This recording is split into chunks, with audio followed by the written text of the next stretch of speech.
इस समय हमारे साथ बातचीत करने के लिए पूर्व सांसद और कांग्रेस के वरिष्ठ नेता संदीप दीक्षित मौजूद हैं। सर, सबसे पहले तो महिला सम्मान योजना को लेकर आप एलजी के पास भी पहुंचे, क्या कहेंगे इसको लेकर? देखो साहब, ऐसा था 8-10 दिन से आम आदमी पार्टी एक नया वायदा लेकर आई है कि हम महिलाओं को 2100 रुपये हर महीने हर महिला के अकाउंट में देंगे। ठीक है, एक वायदा है, कोई भी पार्टी करेगी वायदा, उसमें हम तो कोई ऑब्जेक्ट नहीं कर सकते। हम अपने वायदे करेंगे, वो अपने करेंगे। लेकिन उसके साथ साथ उन्होंने एक और बात कंटिन्यूसली कही, और वो ये कही कि हमने कुछ समय पहले एक स्कीम पास की थी जिसमें हर महीने हर महिला को 1000 रुपया मिलेगा, और चुनाव के पहले आपके पास 1000 रुपया आ जाएगा। आपने याद होगा, यही उन्होंने कहा था। आतिशी जी ने भी एक मंच पर कहा, और अब हम देंगे कि जब हम चुनाव जीत कर आते हैं तो हम उसको 21 रुपये कर देंगे। यानी उन्होंने बड़े स्पष्ट रूप से कहा कि एक स्कीम 1000 रुपये वाली अब क्रियान्वित है, चालू है, उसमें पैसा आने वाला है। क्योंकि अगर स्कीम नहीं है तो पैसा नहीं आ सकता। सरकार कोई बंदर बाट थोड़ी है कि मैं अपनी जेब से निकाल के जिसको दे दूं। अच्छा, अरविंद केजरीवाल भी अपनी जेब से नहीं दे रहे कि वो दे दें सबको 1000 रुपये, तो सरकार से आना है। सरकार में स्कीम होनी चाहिए थी। हम लोग भी देख रहे थे, हम लोग तो यही सवाल इनसे कर रहे थे कि यार, पंजाब में जब तुमने 2-2.5 साल पहले कहा था कि हम हर महीना की जेब में 1000-1500 क्या इनका प्रॉमिस था, मुझे याद नहीं है, देंगे, वो तो तुमने 2-2.5 साल दी नहीं। दिल्ली में भी तुम्हारी सरकार है, जब तुमने पंजाब में एक वायदा किया था तो वायदा दिल्ली में कर देते, वो भी तुमने 2-2.5 साल नहीं किया। तो किसे विश्वास मान लें कि आप दिल्ली में ये स्कीम करोगे? भाई, जब आप वहां झूठ बोल रहे थे पंजाब में, तो दिल्ली में भी बोलोगे। और मेरे ख्याल से वो एक लेजिटिमेट राजनीतिक सवाल है। आप भी मानेंगे कि ये सवाल तो उठेगा, पूछा जाएगा, सब पूछ भी रहे थे। लेकिन कल एक इश्तहार आता है दिल्ली सरकार का जो कहता है कि ऐसी कोई स्कीम ही नहीं है, ऐसा कोई प्रावधान ही नहीं है। और मैं थोड़ा बहुत सरकार को जानता हूं। सरकार में पहले प्रशासनिक स्वीकृति होती है, कैबिनेट में कुछ भी पास हो जाए। कैबिनेट का पास होने का मतलब नहीं अगले दिन से मिलेगा, उसका एक प्रशासनिक नोट या ऑर्डर बनता है। उस ऑर्डर से कोई चीज़ स्कीम बनती है, उसका फिर एक वित्तीय एक समर्थन आता है कि कितना पैसा लगेगा, और फिर वो पैसा जो है उस डिपार्टमेंट में ट्रांसफ़र होता है, और इस डिपार्टमेंट से महिला की जेब में या कॉन्ट्रैक्टर के पास या जो भी इशू है वहाँ चला जाता है।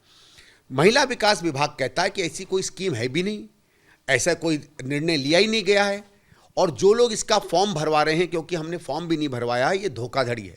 अब धोखाधड़ी तो आप समझ लीजिए फौजदारी का मुकदमा होता है, क्रिमिनल केस है, फ्रॉड है, डिसीट है, चीट है, फर्जीपन है। तो इसलिए हमने सवाल पूछा कि भाई तुम तो इसका मतलब झूठ बोल रहे थे यार।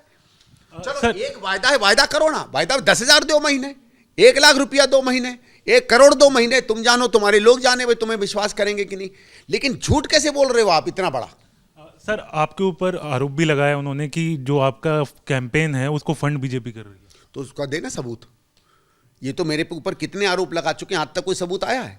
मेरे हाथ में हथकड़ी दिख रही है, मैं आधे दिन भी जेल गया हूं। जेल तो ये गए हैं ना, मेरे ऊपर कोई केस चल रहा है, मेरे ऊपर कोई फाइल खुली, मेरे ऊपर कोई इंक्वायरी खुली। इन्होंने 50 कहानियां मेरे बारे में बोल दी, एक और कहानी बोल देंगे, उसमें क्या है भाई? और सर, इंडिया अलायंस से संजय सिंह ने कहा है कि इंडिया अलायंस से ये बात भी करेंगे, 24 घंटे का अल्टीमेटम भी दिया है कांग्रेस को, क्या करें भाई? बिल्कुल बात करें। इंडिया अलायंस है, डेमोक्रेटिक है, वहाँ के जो लीडर तय करेंगे तय करेंगे। और याद रखिए, इंडिया अलायंस तो कांग्रेस ने बनाया था ना। हम लोग एक अलायंस की बात बहुत दिनों से कर रहे थे, फिर तमाम पार्टियां आई, उसमें बड़े बड़े नेता हैं, सबने सहमति जताई, एक मत हुआ, अलायंस बना, और वो उस मत से चलता है, उस मत से अलायंस रहेगा। उसकी प्रमुख पार्टी हम हैं, सबसे बड़ा दल हम निकल कर आए हैं। तो उसमें कोई क्या निर्णय लेता है क्या नहीं लेता, ये जाकर अपनी गुहार करें भाई, वहाँ वो जाने और इंडिया अलायंस जाने। सर, नई दिल्ली से आप अरविंद केजरीवाल के अगेंस्ट लड़ रहे हैं, क्या कहेंगे इसको लेकर? कुछ नहीं साहब, अच्छी लड़ाई है।